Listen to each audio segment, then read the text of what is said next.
japokuwa mimi nilivyomwangalia amekatwa kama sio kisu basi ni panga.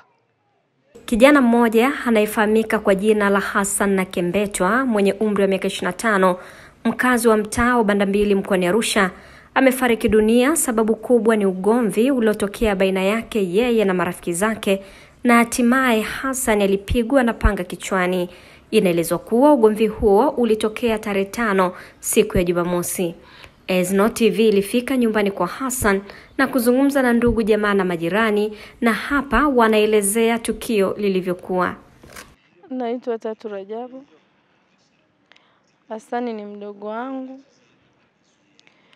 Ni mdogo wangu sababu ni kijana ambaye nimewalea mimi mwenyewe hapa. Alipata ajali ya kupigana na vijana wenzie Jumamosi. Sawa. Akawa amekimbizwa Oljoro.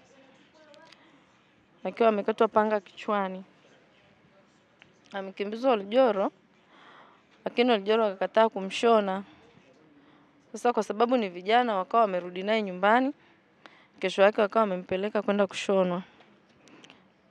Wanaishi ghetto, ni vijana hao. Baadaye nilipopata taarifa zake nikamchukua, najiandaa kumchukua nimpeleke hospitali. Nipo kwenye gari akawa amefariki.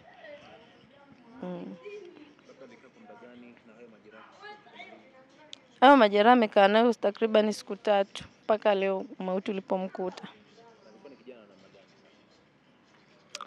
Kwa kweli ni kijana ambaye alikuwa hana shida na mtu, mpole, mcheshi, mnyenyekevu. Kwa hiyo hakuwa na shida na mtu yote hapa mtaani. Na aliletwa tu akiwa tayari ameshaumia. Na baada ya hapo kurudishwa bila kupatiwa matibabu yoyote, nyinyi mlifanya jitihada angalau atibiwe? Ndio, asubuhi tulimrudisha hospitali. Alienda na mdogo wake hospitali, akawa ameshonwa ile sehemu pale pale alipokuwa amekataliwa mara ya kwanza. Akawa amepelekwa tena pale pale, akawa ameshonwa na dawa za maumivu akawa amepewa. Kwa hiyo baadaye sasa wakati nimeingia ndani hapo ghetto kwao kumpatia uji, alikunywa tu vizuri na nini. Nikawa nimemwacha na mdogo wake, nikawa nimetoka, akanipigia simu akaniambia amezidiwa. Kwa hiyo niliporudi katika harakati za kumchukua kumkimbiza hospitali akawa amefia njiani.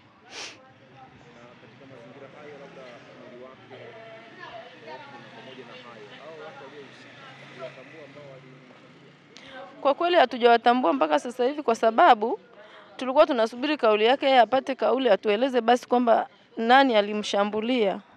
Lakini ikawa bahati mbaya hajatuambia bado mpaka mauti yamemkuta. Hapana, kuna muda alikuwa anaongea, kuna muda haongei hivyo. Alikuwa ananiambia tu natafuta funguo zangu.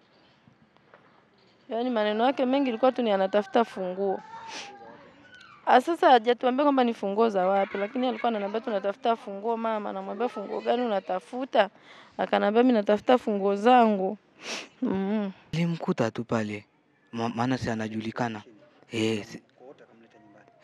Kwa akampeleka paka wapi? Kituo cha polisi. Kapewa ile barua inaitwaje sijui. Akamleta hapa. Alipomleta hapa na mimi kweli nikashindwa hata kulala, nikanyosha tena moja kwa moja hospitalini. Asante. Ndio hicho kitu ambacho kimenikumba.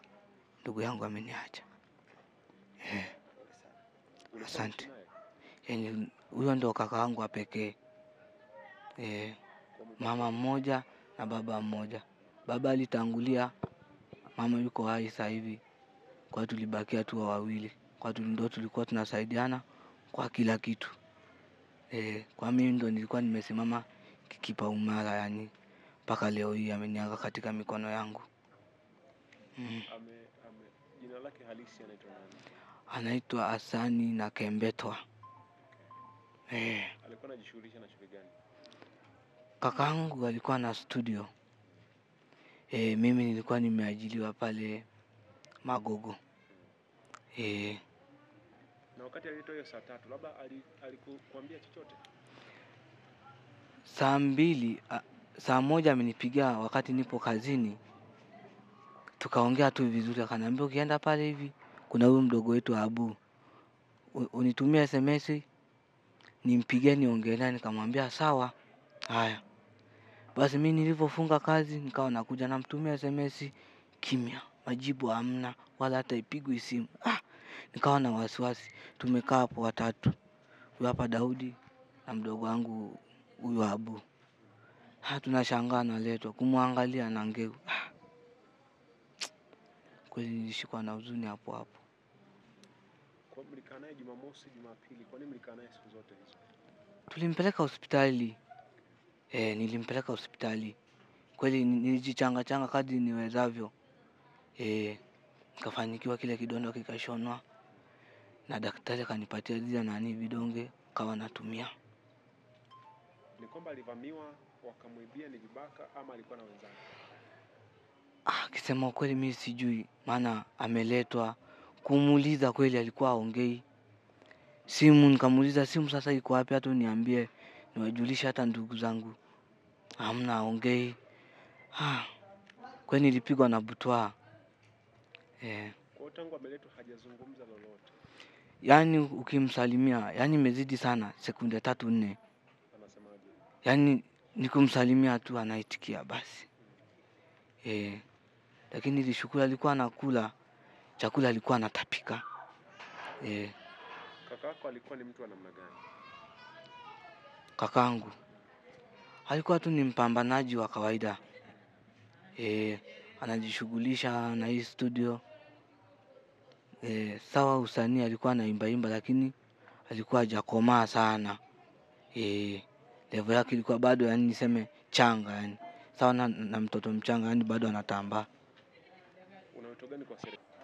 Kwa ujumla mimi nimepokea taarifa tu kwamba kama ulivyonipigia simu, nikafika eneo la tukio nikaambiwa kuna msiba umetokea, lakini nilipofika hapa sijakuta mwili, sijakuta chochote.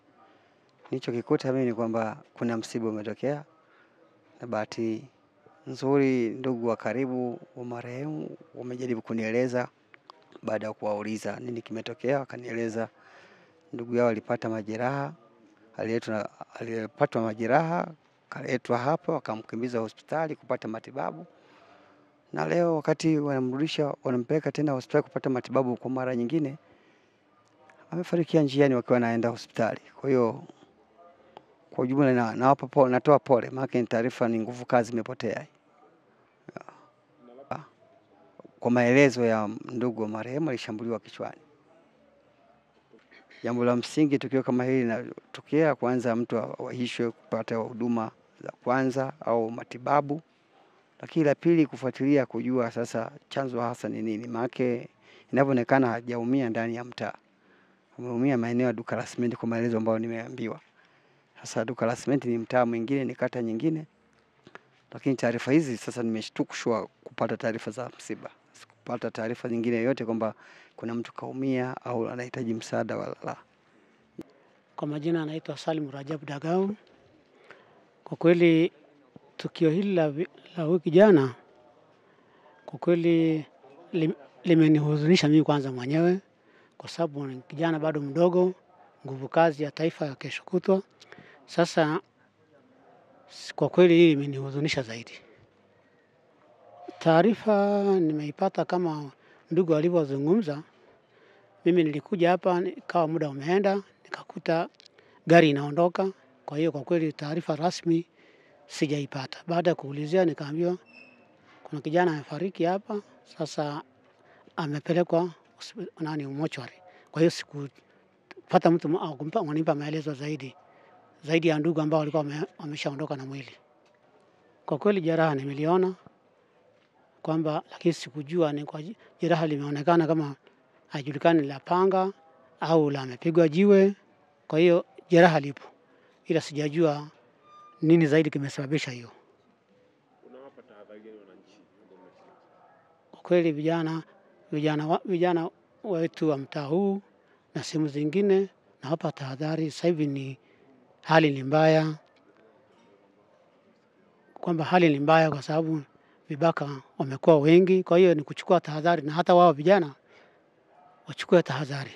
Na pia mambo kama haya na wao pia wanatoa taarifa kwenye serikali ya mtaa, ili kama kuna mhalifu ambaye yuko maeneo ya wanayomjua, wanaweza kupeleka taarifa kwa mtaa. Ndio chanzo kinakuwa hivyo.